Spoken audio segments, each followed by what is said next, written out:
Hello all and welcome to the Lane channel. So in this video I'm just gonna share my opinion about Aurora Links. If you guys are asking should you guys pull Aurora Links, it really depends if you're gonna play the game in long term. So right now, if you're just gonna enjoy the moment, I would say Aurora Links still ain't ready to get into the battle in the familiar arena. That's what I see most of the time. It only be useful maybe months later, but then this is the greatest chance that for you to get it to be prepared. And as for me, I would say I would not really draw for this Aurora Links here because it's gonna cost you a lot to get it up to Awakening 3 by buying the packages itself. But then, yeah, maybe just enjoy the game as is it. So I won't be buying it. And what I got for Aurora Links right now, I only got really just one out of around 400 poo. If I go into my familiar, I only have it. Where is it? Here. So I do not really do anything to it. It's just really for decorations purpose right now. Yeah, and if I go into the familiar battle itself, if let's say this one here, battle record, this person has an Aurora Links A4, and then let me just play it.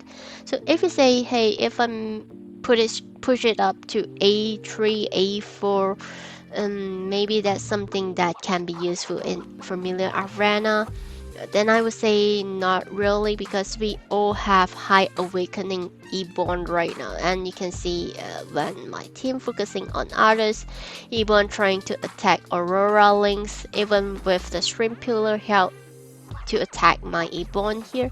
My E-Bond is still tanking it up because of Shrimp Pillar is helping to healing my E-Bond, and yeah, that's how A4 Aurora Links end up losing here.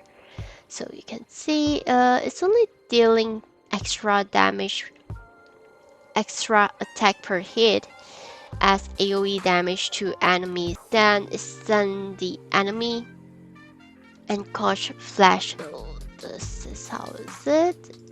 Let me just replay again.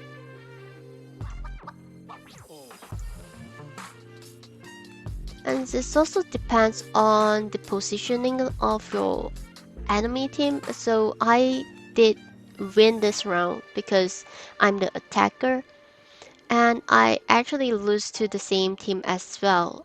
So I will play that recording as well when I try to defend.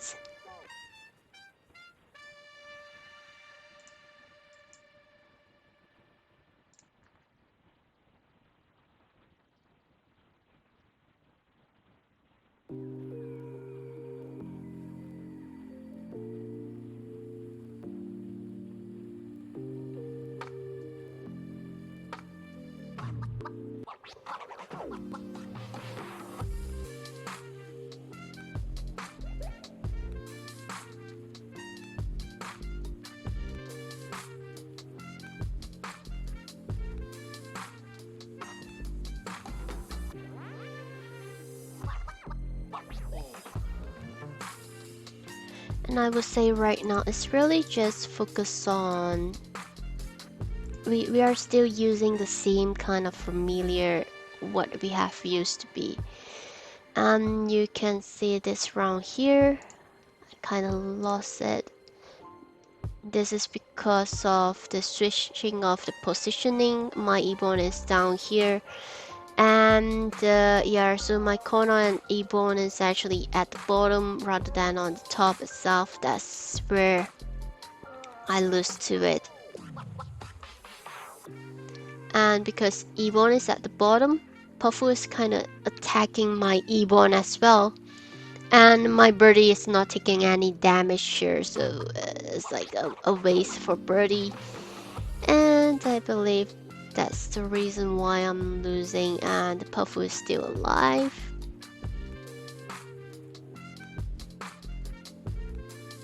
Yup, and you can see my Kona is down.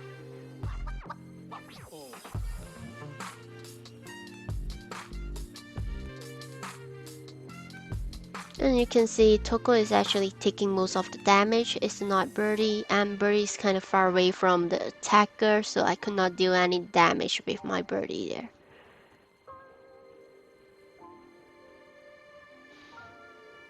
And that's how it's losing. So it really depends on the positioning. So if you ask like how to win a battle, it really depends if your opponent changed positioning and stuff. Gonna be a different story. So let's just play this again. Oh, I've even lost this one here again.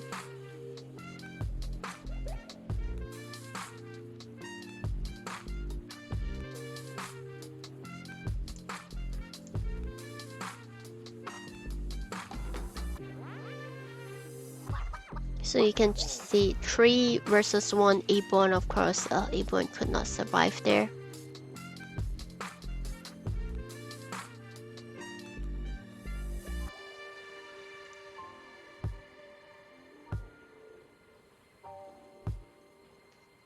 And because his healer is still alive,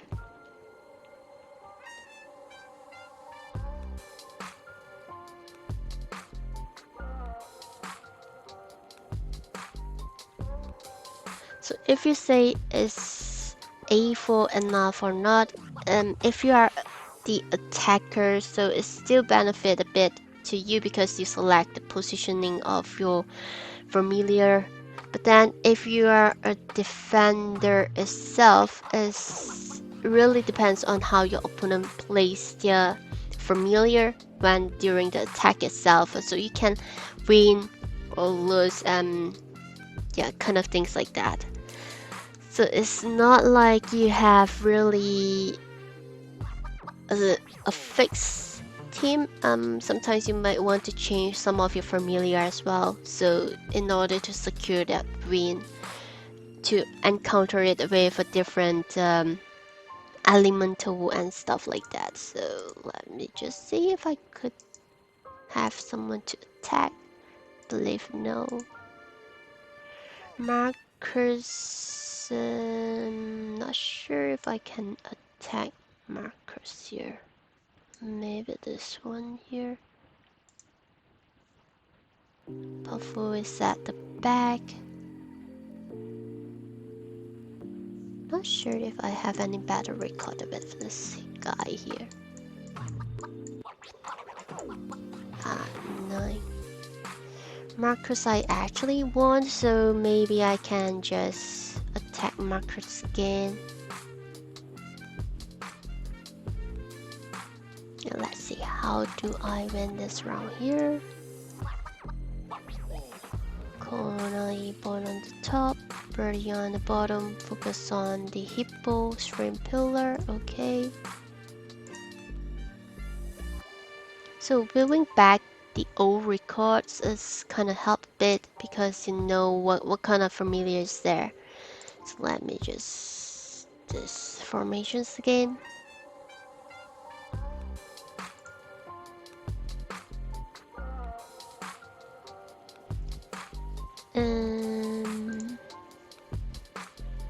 Let's see.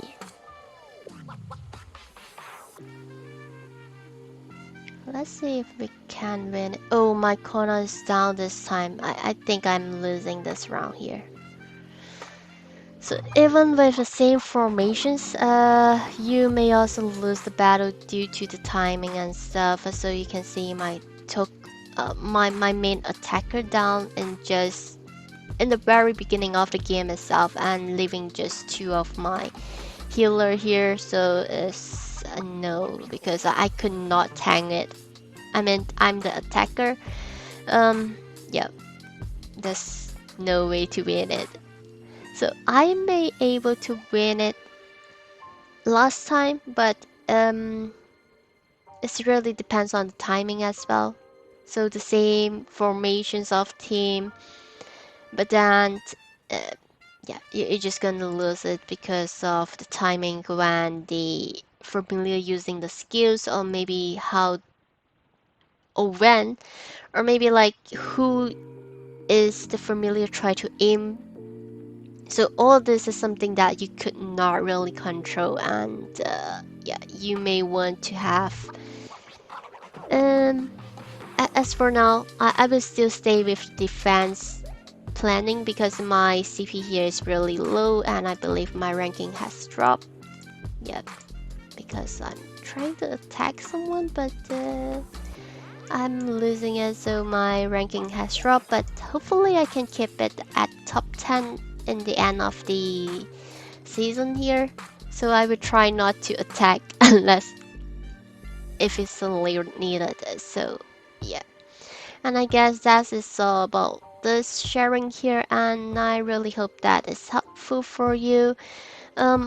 I do not really have like good strategy plan to share with you guys because this really depends on the opponent team formations, the timing. Like you can see, versus the same people, I can win in one round and losing with the same team in the next round. So it's something that you could not really plan for it. You cannot ask your familiar to, hey, focus on that familiar instead of another one.